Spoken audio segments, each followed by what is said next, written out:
I'm Rob, and today we're at the Cricketers Inn in Easton. So that is a beautiful hanging basket display, I must say. Anyway, walking away from the pub, we head down towards Church Lane. No prizes for guessing where we're going. So, as I said before, this is Easton. It's a settlement to the east of, is what the name means, and means in this case to the east of Winchester. Anyway, it was described in John Goring's Imperial Gazetteer of England and Wales as small and uninteresting. I don't know, those baskets are rather interesting. And anyway, it's a matter of perspective, isn't it? I mean, my mum grew up in a, well, not grew up, but she started life in a lovely little village in the Itchen Valley in Dorset. Beautiful chocolate box thatched cottages, lovely churches. And I remember a discussion before she died, dear old mum, and she described it as a dead and alive hole. So why don't we let you make your own minds up. So there's one or two nice little houses along this road. Oh, that's nice. A little bit of history on Dymoke House, which is there. Moving day for somebody, in or out. But this is what we've come along the lane to see. This is St Mary's Church. We have a lich gate. As I've described before, the pallbearers would sit there in the dry with the coffin on their laps, waiting for the vicar to arrive for the service. Beautiful church. It's the largest and earliest of the 12th century churches in the Itchen Valley, actually. I think it's quite modern inside. It's not open, I can see that from here, so we won't go inside. Yeah, it's an impressive looking church with the obligatory yew tree. Now, if you've seen more of my videos, you know just about every walk I do, I talk about a yew tree. And the fact is, it's revered by Christians for death and rebirth, and that's because the branches are apt to dip down and touch the soil, from whence a new tree erupts. So they see it as like Christ's death and resurrection, which is why they're always in churchyards, and in numbers sometimes. There's one there, there's some more around that side of the church. So that's gorgeous little additions here and there. That's the loveliest tower. I love that wooden shingles. The arch over the doorway. And the pillars. Lovely. Flint knap walls. You see the flint in the walls, that's very, very sharp flint, and you can make tools out of it if you hone it right. But flint is always found where there's chalk, so that you know locally there's a chalk subsoil here. Flint knap is very, very common all around the South Downs. Very wet early morning grass. I'm beginning to wish that I'd worn my boots instead of my hiking trainers, but there you go. Soggy feet for your enjoyment, no price at all, is it? Anyway, that's what we came to see. So we'll head back down the lane the way we came and pick up the route from there. So back at the end of the lane again, passing the old George VII post box, and we're going to turn left. It looks like we're walking out of the village, but not quite. It's October and all the apples are ready to pick. So when we reach these cottages and the farmyard, there's a kissing gate just here, and we're heading off down there, being very, very careful of any electric fences we might find. So the farmyard, very tasteful conversion for houses, I think. Anyway, we carry on down this path. And we're heading for this kissing gate.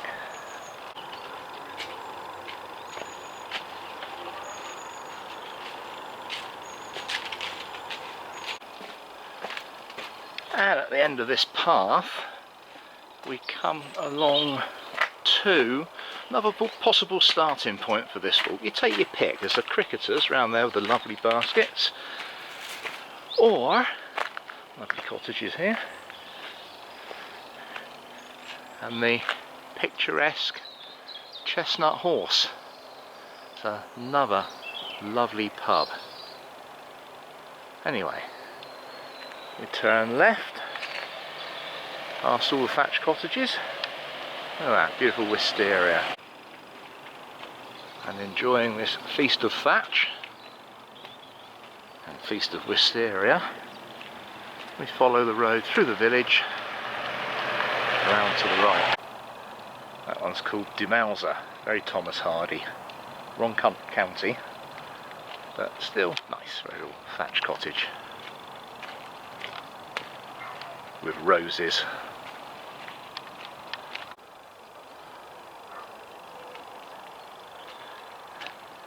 So as the sun gathers in strength, there's a green public footpath to the left, Paden and Flint Cottage.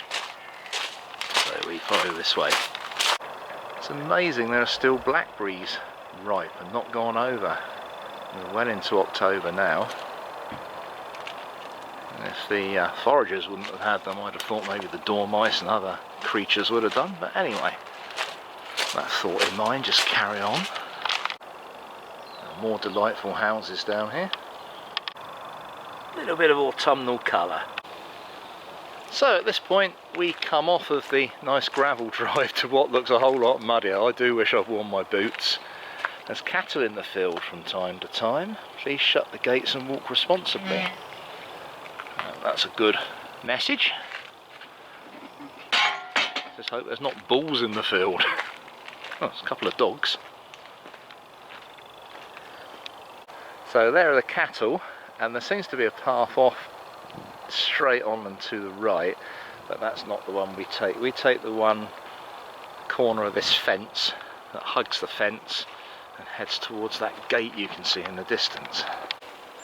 Well, that's definite. After a few slushy cowpats, lovely, and quite a muddy old field, it is definitely walking boot weather, so the Colemans will have to come out very soon. And here is the first glimpse of the River Itchen, which is in several little rivulets from here.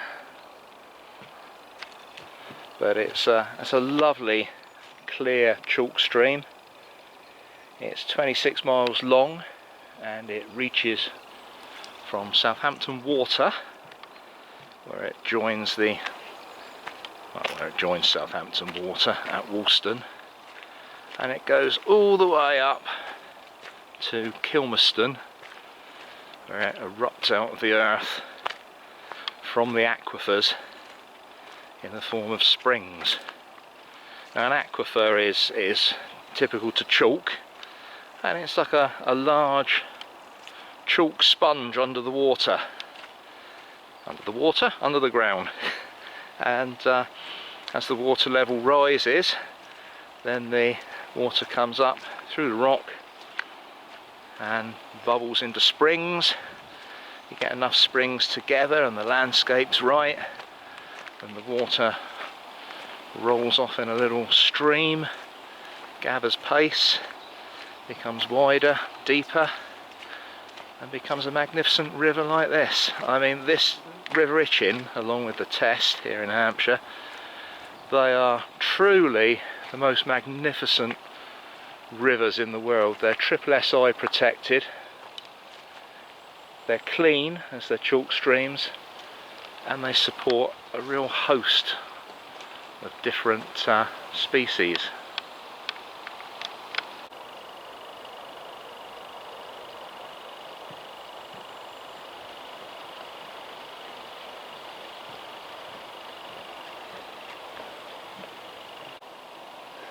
So the name Itchen Nobody knows where it came from really, or what it means.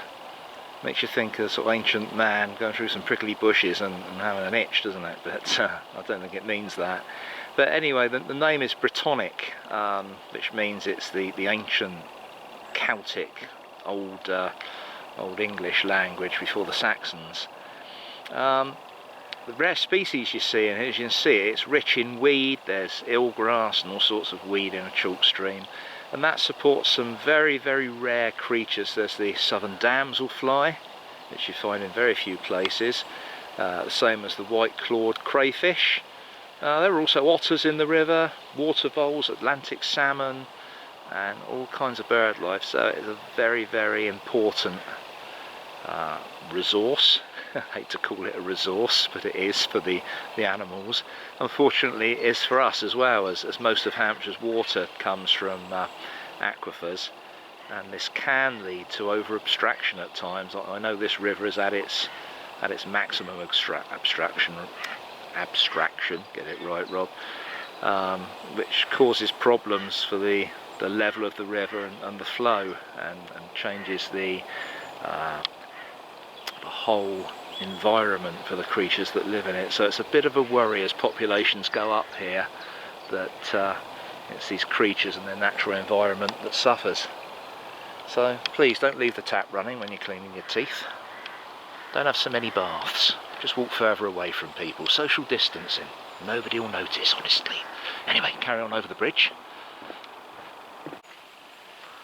And here we are. The path brings us out into Martyr Worthy. Now, a worthy is an enclosure. So Martyr, you think, well, martyrs maybe, but it's actually named after, what was his name now? Henricus La Martyr in 1201. So he was a Norman, and he must have owned, if you can say own, this piece of land. Look at that, there's another thatcher. Well, you can't see the thatcher, but it's been hard at work, as you can see. And there's St Swithin's Church. So you're probably getting quite adept at spotting a 12th century church now. You can see the Norman arch over the door, and you can see the tower. This one's a little bit smaller, a little bit more traditional than the... oh, there's some birds up there. Look at that, it's the Crows local roundabout. As I say, it's smaller than the one over in Easton, and it's a little bit newer. It's mid 12th century rather than early 12th century, but they look very similar. And yeah, very nice church. I don't get too taken up looking at the church, otherwise you're going to miss the footpath, which is right opposite. So there we are, looking back down into the valley. You hardly know it's a valley, it's such a shallow ascent up the hill. Anyway, follow this path alongside the village hall. So this is the little village hall at Martyr Worthy. It's right opposite the church. It's used for all sorts of functions, children's playgroups, that sort of thing, but today it's being used for beginner's art. Beginner's art, which this lady is going to attend. Yeah. And so how long does that run for then? 2 hours. 2 hours. 6 weeks. Great. It's the first time I've done any art since 15. Uh-huh. A couple of years ago. But after lockdown I thought let's try something new. Why not? Well, it's lovely. We'll have a good morning doing your art. And thank you. Thank you. I quite fancy that myself. As long as they do potato print. Lino cutting. I'm not very good. I'm not the most artistic of people. But hey ho, another lovely little cottage there, or row of cottages. As we continue our walk back out into the countryside.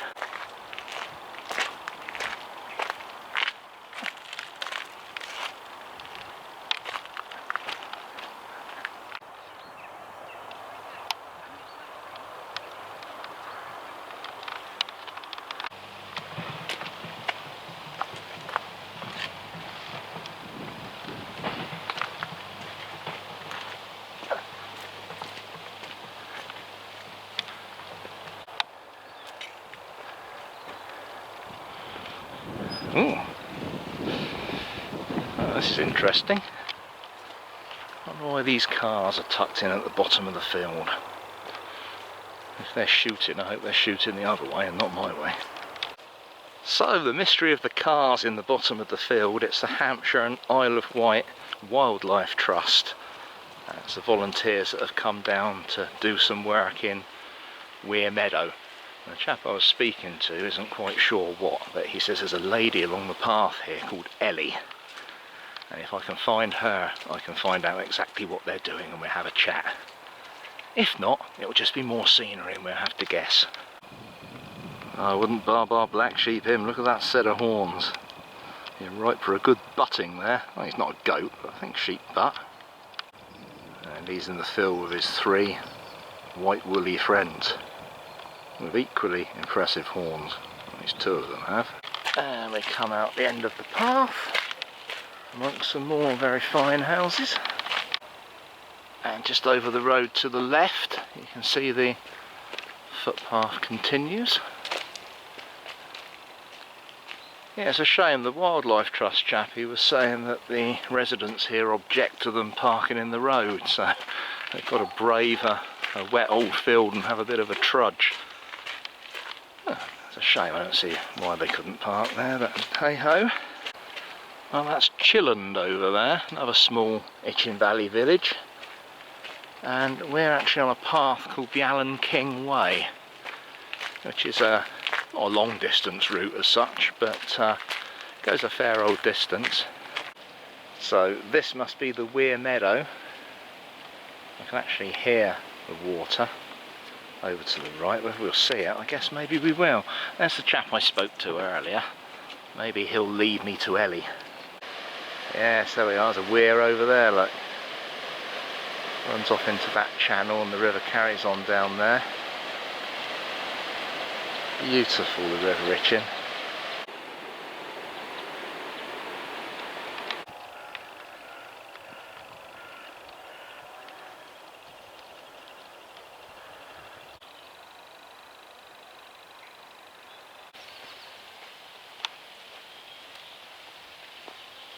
Oh, this is lovely. Ooh, look what I've seen. This has got to be the best rope swing with the nicest view I've seen on my travels.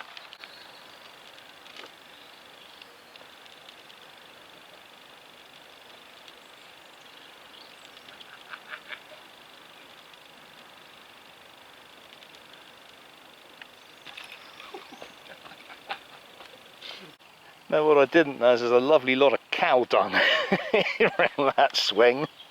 As you can see, lovely wet fresh stuff. Gorgeous. Anyway, we'll carry on. There's another swing there, look.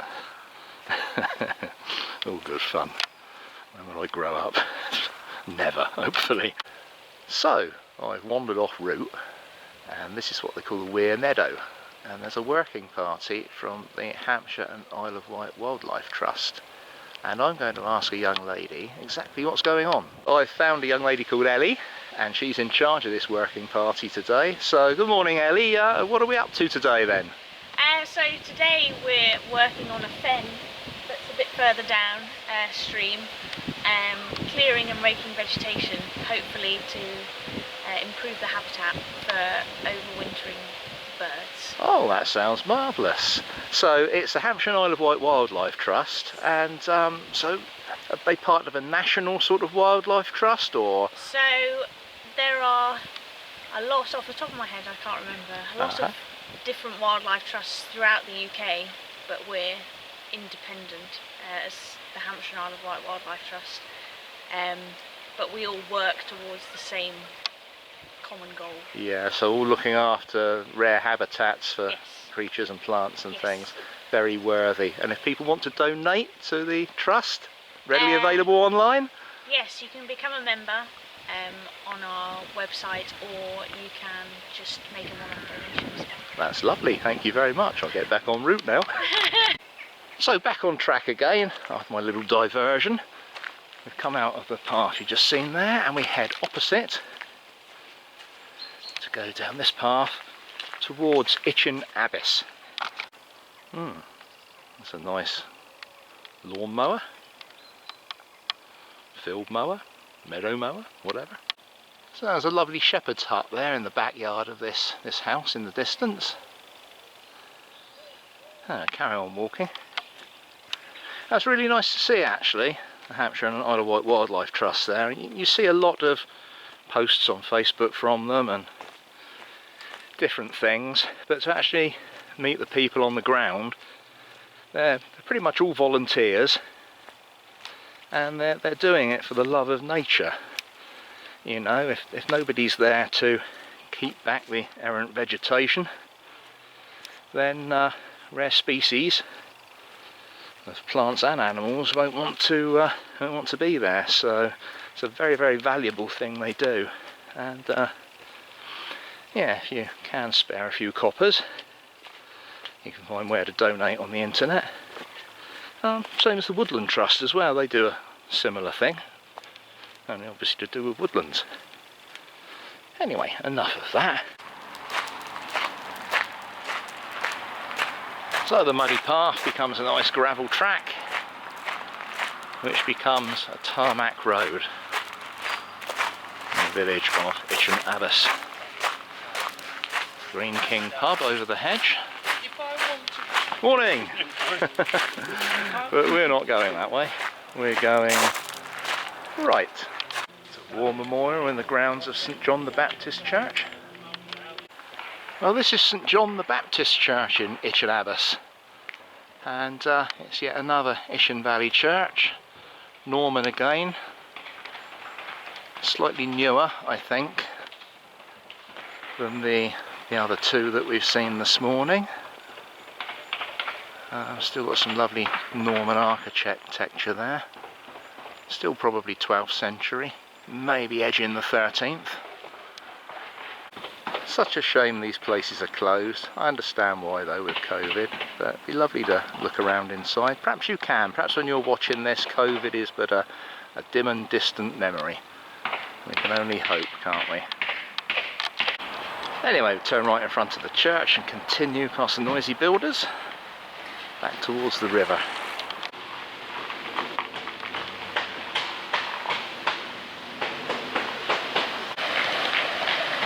This looks like maybe once it was a mill.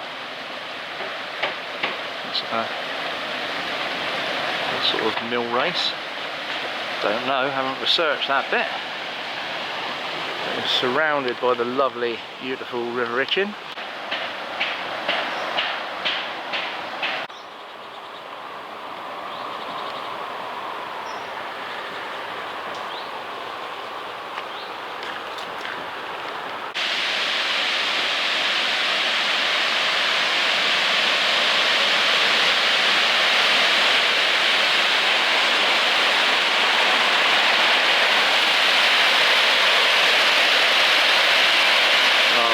Gorgeous.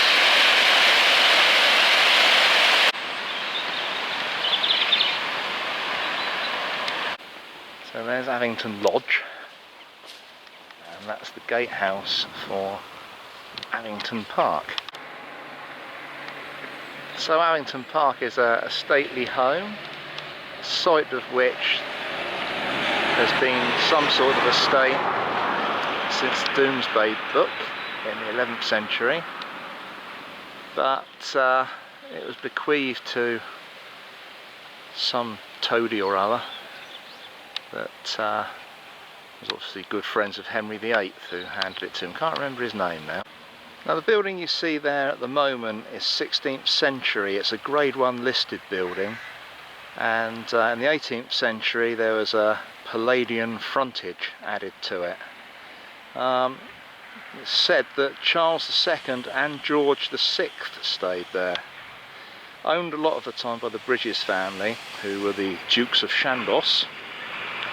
And one of these Dukes of Chandos was groomed to the bedchamber of Charles II. Yeah, I've no idea either. Some sort of servant or whatever. As I said, in those days, if you got on with the king, then you did very well indeed. So at the junction,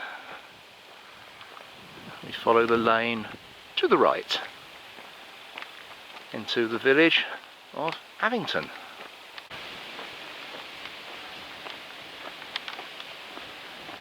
So this is the old rectory in Avington and the church. So it's on part of the Pilgrim's Way, and the estate church is called St Mary's. It's a very pretty little village. That's a rare sight these days. The old phone box, complete with a phone. It's not a library and there's no defibrillator in there, it's actually got a phone in it.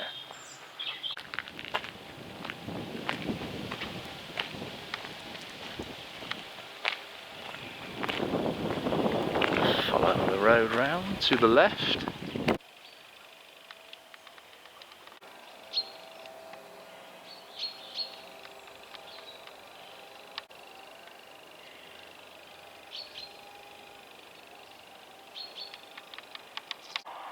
Free to a good home. So at the signpost we turn right, as can clearly be seen, Easton, 1.5 miles. So follow this lane.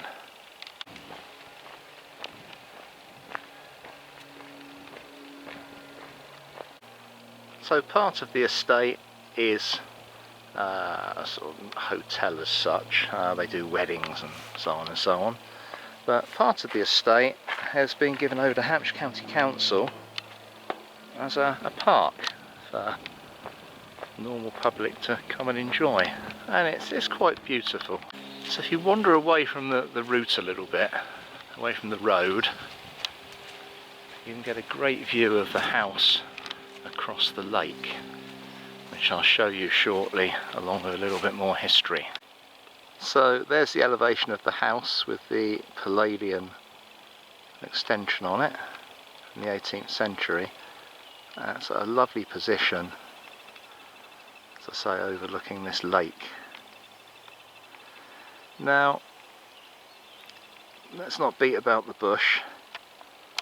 To obtain this land in the first place, you had to be either a sycophant of the reigning monarch, or you had to be a great warrior and fight well for the king.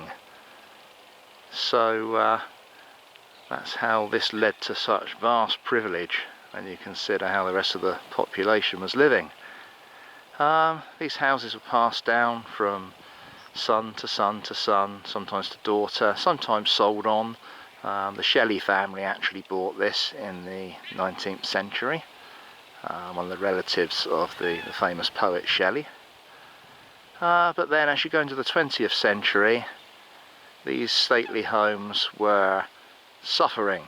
Obviously they took a lot of upkeep, a lot of income. Society had changed. They weren't quite as privileged as they were, and they fell on hard times. So these houses were going not cheap, not that you and I could buy one, but relative terms, they're going very cheaply by the end of the Second World War in particular. Now this house was bought by Lieutenant Colonel Hickson and his wife to put in trust for his family. It remains a private residence now, but as I say, they've diversified. They hived off some of the estate for Hampshire County Council for this park. They do weddings, all sorts of things. The house is open, and so they're making a good income, and you know, they're worthy owners of the house. But it just shows you how times change. A lot of these houses went into the hands of the National Trust, who wanted to preserve them and have preserved them. English Heritage owns some as well. Very few extremely rich people own them as homes, but there are some, and others, like the wonderful North Stoneham estate in Eastleigh, were demolished and now sit under housing estates. It's just wonderful that we still have these lovely houses to look at, even though to think of how these people lived hundreds of years ago when our ancestors were basically in mud and daub huts. It sticks in the craw a bit, but they are beautiful places with beautiful grounds. There's no denying it. But we're going to skirt the field and head back to the road.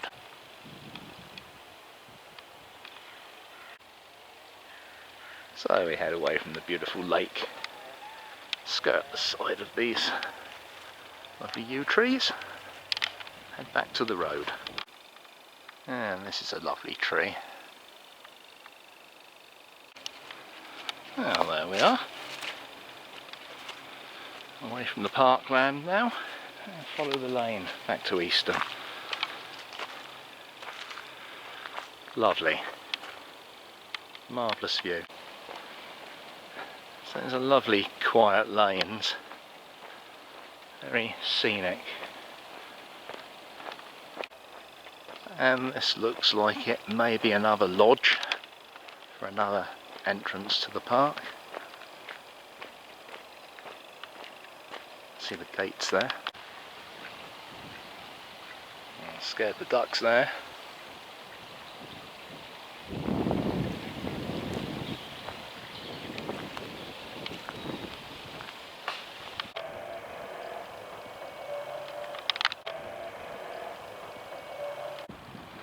So looking at these cows and these fields and the estate back there, I don't mean to go on, but the equalities in the centuries not so far ago,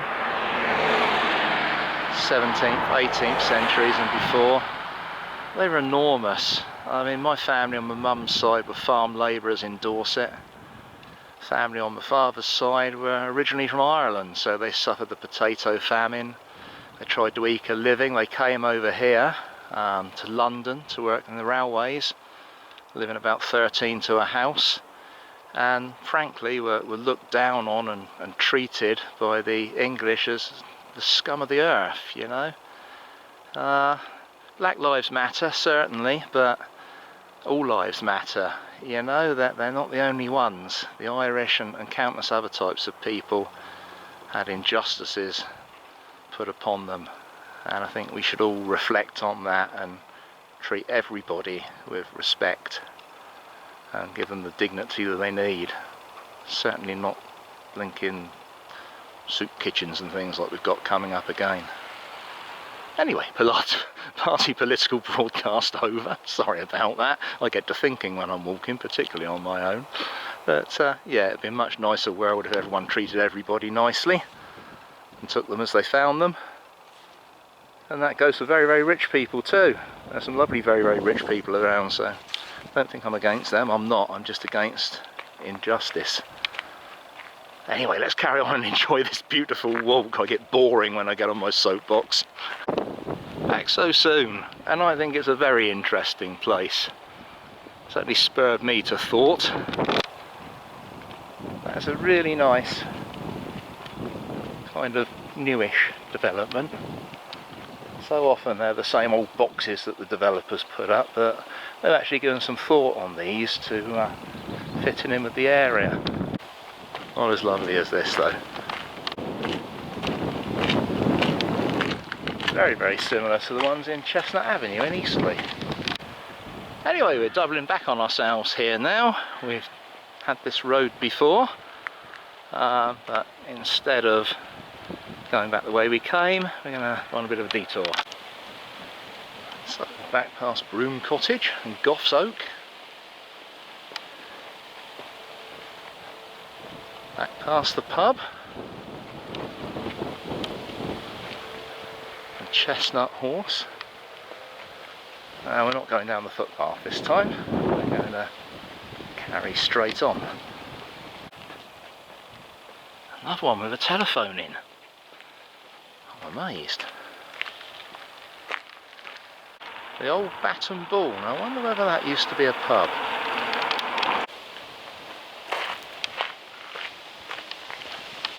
Now there's an interesting thing you see from time to time. On the gable end of this house there's some windows that have been bricked up. Now that's because back in Georgian times there was a thing called a window tax, and they actually taxed you on how many windows you had on your house. Anyway, we carry on round the bend, head back towards the pub.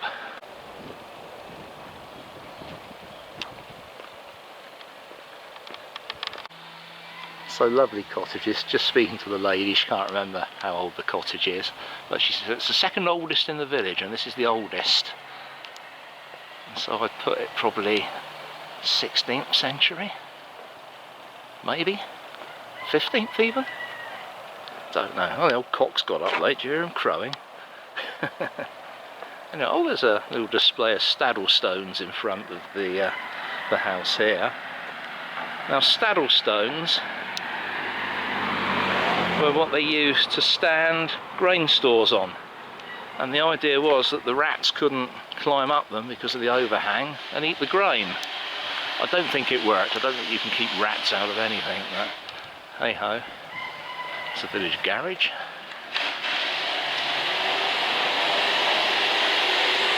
Our air tools competing with the sound of the cock over the other side of the road. And here we are, Yew Tree Cottage, and back at the Cricketers. So here we are back at the Cricketers. It's been 4.5 miles of wonderful walking. It's about time I got my boots out. The old trail shoes are getting a little bit stretched with the mud and everything, but it's been a great walk. It's been a lovely walk. You see the contrasts in how people used to live in old cottages and in the big mansion houses. And I think the thing I want to take away from this walk really is, let's all treat each other nicely, whether we're the lord of the manor or, you know, the poorest of the poor. We're all human beings, so let's treat each other nicely. We're all we've got really in this big bad old world. And as ever, if you like the walk, I hope you'll join me again, and I hope you'll like and subscribe.